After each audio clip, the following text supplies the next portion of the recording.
Chapter 1. Addressing school bullying is a life or death priority. Bullying has the power to cause a student to question their entire identity, but in many cases the ramifications are far more severe. An increasing number of students have committed suicide due to bullying, which is something many schools are struggling to tackle.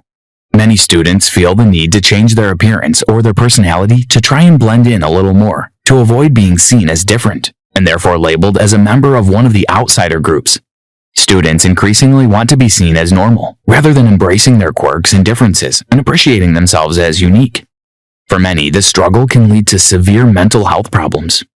Bullying isn't just about general unhappiness. Over time, it can lead to mental health problems and, in the worst-case scenarios, even suicide. It's true that children in school can be mean, but teenagers can be downright cruel. Many cliques form during high school. Some are proud to be part of these groups, but most hide their real interests or look to try and make it to that top, popular clique. The issue is that we should be helping teenagers to fully accept and embrace the things that make them who they are, without feeling the need to change out of shame. However, high schools have been, and still are, a hotbed of bullying and difficulties for teenagers. There is more to life than being part of the popular crew. We need to educate our children about self-awareness and embracing their true nature. Alexandra Robbins points out that even J.K. Rowling, superstar author and creator of the Harry Potter series, was bullied at school for the very thing that has made her who she is today. Rowling has been outspoken about the fact that she wore glasses at school and often came up with stories on the spot.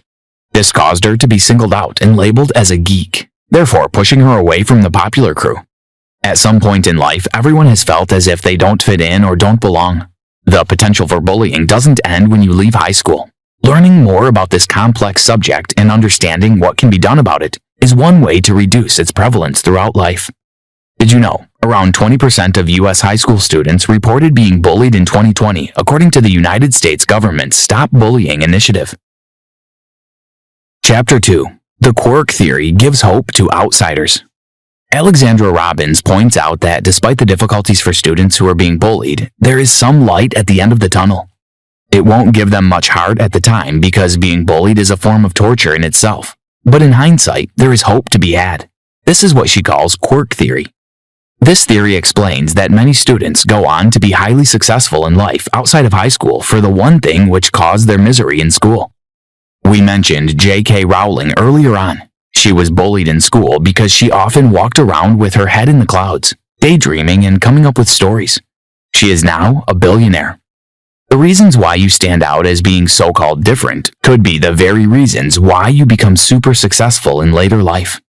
The things that cause a student to be seen as different and pushed away from the popular group are often the skills or the personality traits that help them find popularity, success, or love as they grow a little older. This is perhaps because we don't seek to put labels on people quite as much outside of high school, or that we're open to differences a little more than when we were students. That doesn't mean that adults don't experience bullying, of course, but it's far more prevalent in school settings. Quirk theory suggests that popularity in school is not a key to success and satisfaction in adulthood. Alexandra Robbins. Perhaps the reason we lacked this clarity in school is that we associated being popular with being successful. That's not the case in the real world. You can be seen as different or even someone who is thought to be an outsider, and you can still be extremely successful. Look at people like Bill Gates, considered a nerd and bullied in his younger years, but very successful nowadays. The truth is that by embracing who you are, focusing on your interests and talents, you will break out of the geek box you were put in and show the world what you're truly made of. Being popular and being successful are two different things. Confusing the two often leads to a student trying to change themselves to fit in. Chapter 3. High school is all about labels. Whether you noticed it or not at the time, every single person in high school has a tag or a label that is given to them. This is why fitting in is so hard. Labels are not a reflection of who you are as a person. Put simply, in high school, everyone has and knows their place, which can be extremely stifling for growth and development, because in our teenage years, we're changing all the time. When you've given a label, you feel unable to move past it. Labels are often very poorly thought out. We take a quick look at someone and decide which group they fit into. For instance, if someone is wearing a lot of black and doesn't smile too much, they're labeled a goth. They could simply be having a bad day or chose to wear black, but from then onward, they're considered a goth, and it sticks. The process of labeling is a quick shortcut using nothing but snapshot stereotypes to group people together. You don't have to get to know someone or even speak to them to put them into a labeled group. Labels mean nothing anyway. You can label someone as a geek, but surely does that simply mean that they're pretty intelligent? Labels can be viewed from so many angles that they are interpreted differently by every single person. Stereotypes are dangerous and attempt to put a person in a pre-labeled box. We're all unique and should be treated as such. Chapter 4. Once you have a label, it's hard to shake it off. Once a label is given to someone, it's tough to get rid of it. These labels have a stronger adherence level than superglue. Even if the label does have a chance of being shaken off, it's often the case that the student has become so used to being known as a certain thing, they don't see the opportunity to change or feel able to. Labels stick, and once you have one, you'll subconsciously act in a way that is consistent with your label. After a label is given, it's almost as if their seat in the cafeteria is reserved. Rather than mixing things up and trying to sit somewhere else, students just stick to the same spots. This is damaging on a social level because the chance to expand their social circle is missed. Alexandra Robbins suggests that it isn't that the label can't be peeled off, it's that the student is reluctant to do so.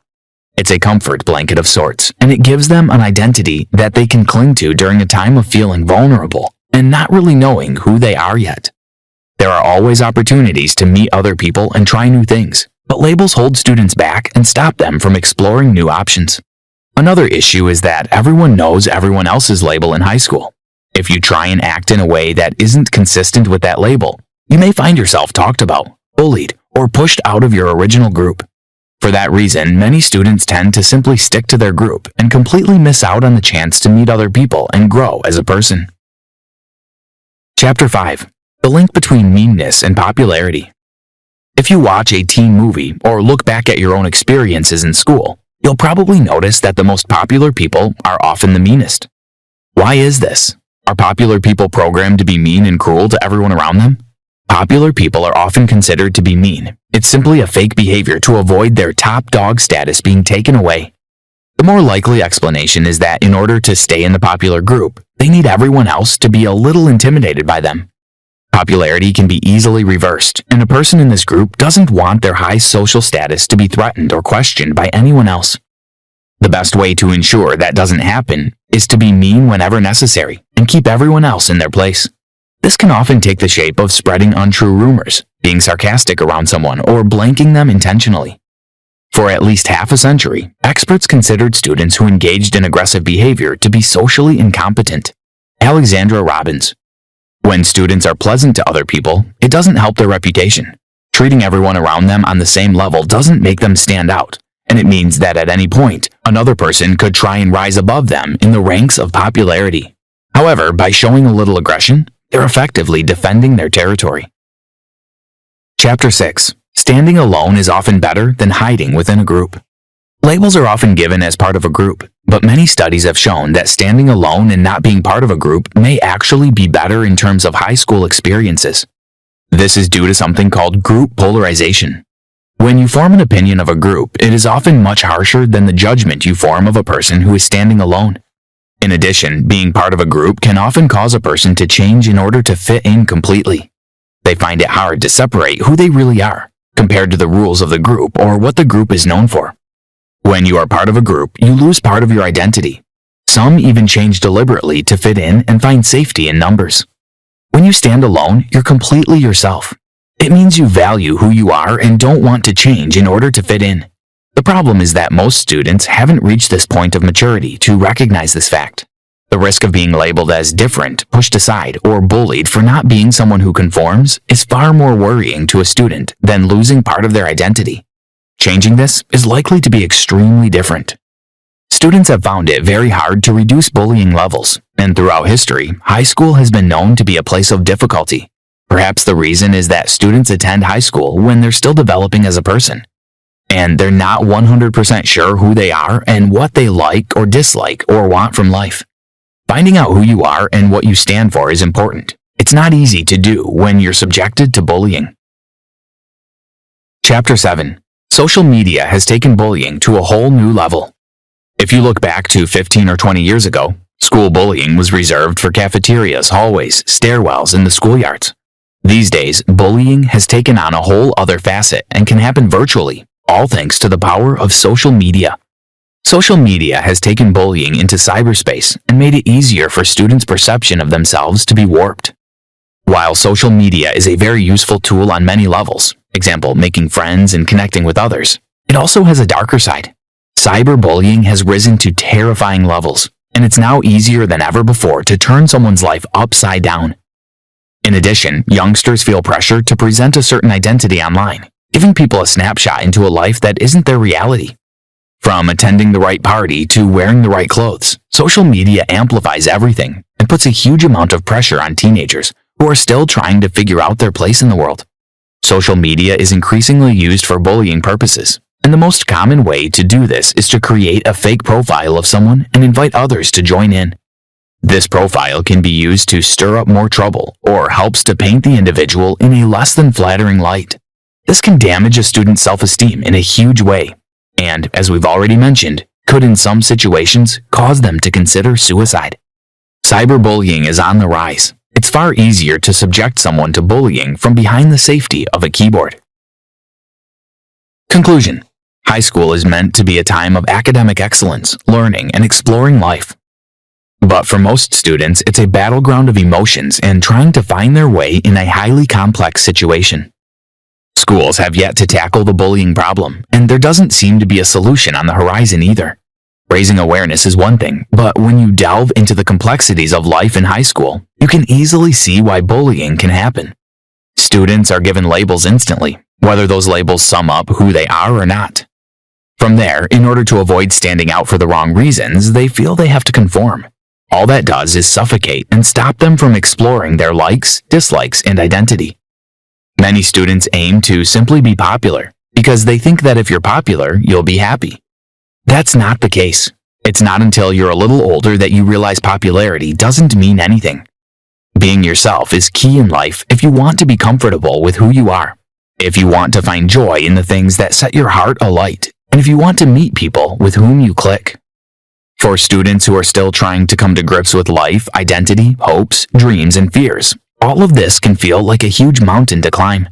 It's no wonder that many students simply grab hold of whatever lifeline or label feels comfortable, and they stick with it until school is over. For some, that label continues for the rest of their days. The good news is that for the people who are pushed aside or considered different in school, their life after school looks very rosy indeed. People like J.K. Rowling and Bill Gates give hope that even if you're bullied in school and given a less than flattering label, you can still carry on down your own route and work towards happiness and success in life. Try this. Labels can happen outside of school too, and being true to yourself is critical.